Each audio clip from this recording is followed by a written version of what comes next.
নমস্কার বন্ধুরা, আমার ইউটিউব চ্যানেল লক্ষ্মী ছানাতে আপনাদের সবাইকে স্বাগত। আজ আমি 2025 সালের দ্বিতীয় পর্যায়ক্রমিক মূল্যায়নের পঞ্চম শ্রেণীর পরিবেশ 7 নম্বর স্কুল জগবন্ধু ইনস্টিটিউশন সমাধান করব। 1 নম্বর সঠিক উত্তরটি নির্বাচন করো। 1 বিশ্বভারতী বিশ্ববিদ্যালয় কোন জেলায় অবস্থিত? কলকাতা, বর্ধমান, বীরভূম, বাঁকুড়া। বীরভূম জেলায় অবস্থিত। 1-2 বালুরঘাট কোন নদীর তীরে অবস্থিত? কুলিক, তিস্তা, করলা, আত্রেয়ী। আত্রেয়ী নদীর তীরে অবস্থিত। 1-3 সর্বপল্লী রাধাকৃষ্ণনের জন্মদিনে পালন করা হয় শিক্ষক দিবস, পরিবেশ দিবস, শিশু দিবস, স্বাধীনতা দিবস। শিক্ষক দিবস। 1-4 পশ্চিমবঙ্গের কোন জেলা তরাই অঞ্চলের অন্তর্ভুক্ত নয়? দার্জিলিং, হুগলি, কোচবিহার, জলপাইগুড়ি। হুগলি। 1-5 দামোদর নদের দুই পাশে সবচেয়ে বেশি চাষ হয় পান, ধান, পেঁয়াজ, আলু। আলু। 2 নম্বর শূন্যস্থান পূরণ করো। 2-1 তমলুকের আদি নাম ছিল তাম্রলিপ্ত।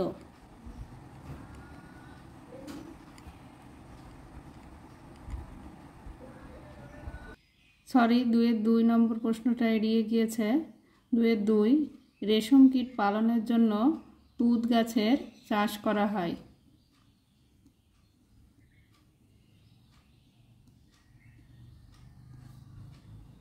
2-3 ডিভিসি এর পুরো নাম হলো দামোদর ভ্যালি কর্পোরেশন।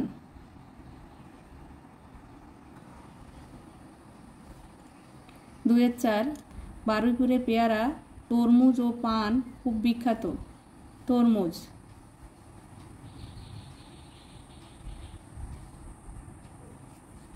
2-5 আবুল কালাম আজাদ স্বাধীন ভারতের প্রথম শিক্ষামন্ত্রী।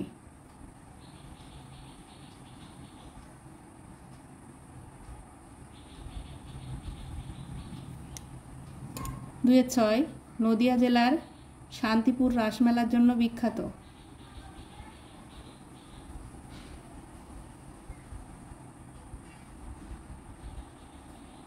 2-7 পশ্চিমবঙ্গের সুন্দরবনের অংশে মোট 135টি দ্বীপ আছে।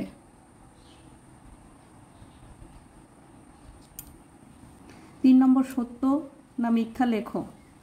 3-1 কেলেঘাই ও কংসাবতী নদী মিশে তৈরি হয়েছে হলদি নদী। এটা সত্য।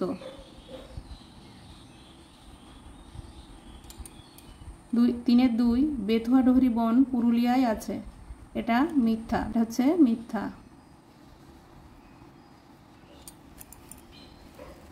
বেথুয়া ডোহরি বন নদিয়ায় আছে। 3-3 ডায়মন্ড হারবারে চিংড়িখালি দুর্গের ভগ্নাবশেষ আছে। এটা সত্য। 3-4 ভগিনী নিবেদিতা নিজের জীবনের পরোয়া না করে প্লেগ রোগীদের সেবা করেছিলেন। এটা সত্য।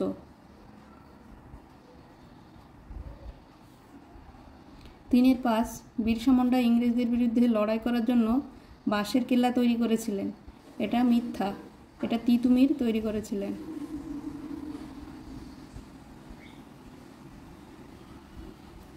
3-6 মানুষ কখনোই নিমপাতাকে কীটনাশক হিসেবে ব্যবহার করেনি। এটাও মিথ্যা। কারণ মানুষ একসময় নিমপাতাকে কীটনাশক হিসেবে ব্যবহার করেছে। 4 নম্বর ক স্তম্ভের সঙ্গে খ স্তম্ভ মিলিয়ে লেখো। এই যেখানে ক স্তম্ভ আর খ স্তম্ভ মেলাতে হবে।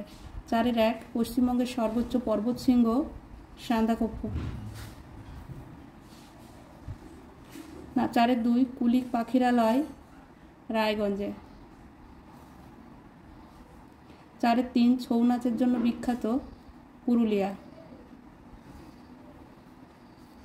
4-4 গান্ধীবুড়ি মাতঙ্গিনী হাজরা।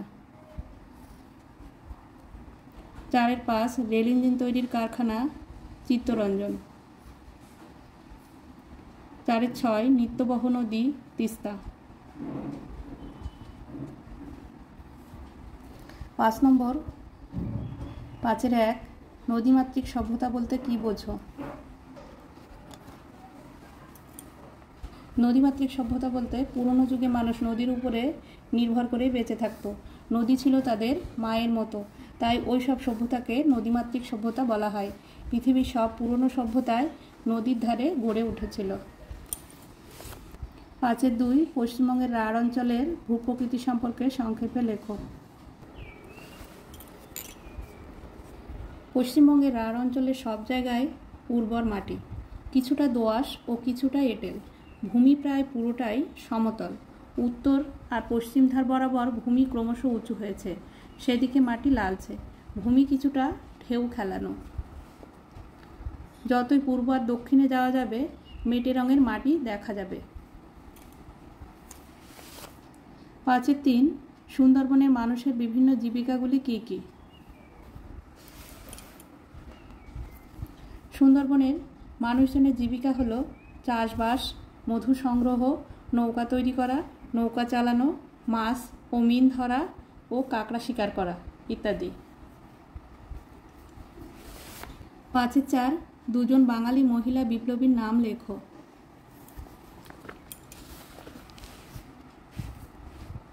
দুজন বাঙালি মহিলা বিপ্লবীর নাম: 1 নম্বর মাতঙ্গিনী হাজরা, 2 নম্বর প্রীতিলতা ওয়াদ্দেদার।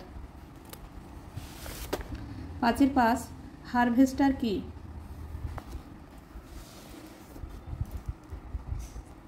যে অত্যাধুনিক যন্ত্রের সাহায্যে ধান কাটা ও ঝাড়া হয় তাকে হারভেস্টার বলে।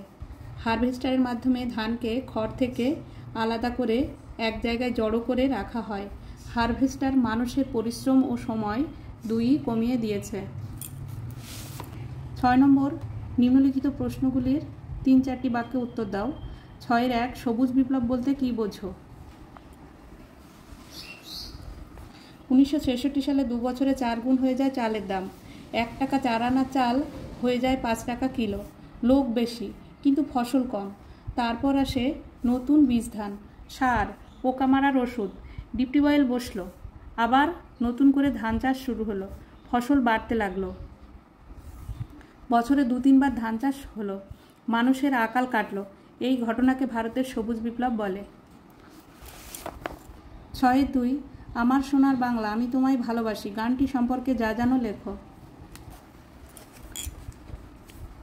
আমার সোনার বাংলা আমি তোমায় ভালোবাসি এই গানটি রবীন্দ্রনাথ ঠাকুর 1905 সালে বঙ্গভঙ্গের সময় লিখেছিলেন। রবীন্দ্রনাথ তার পারিবারিক জমিদারি দেখাশোনা করতে প্রায়ই শিলাইদহতে আসা যাওয়া করতেন। সম্ভবত সেখানকার ভূপ্রকৃতি দেখেই তিনি মাতৃভূমিকে সোনার বাংলা বলে সম্বোধন করেছেন এবং এই গানটি লিখেছেন। 6-3 পশ্চিমবঙ্গের মধ্য দিয়ে গঙ্গা নদীর প্রবাহ বর্ণনা করো।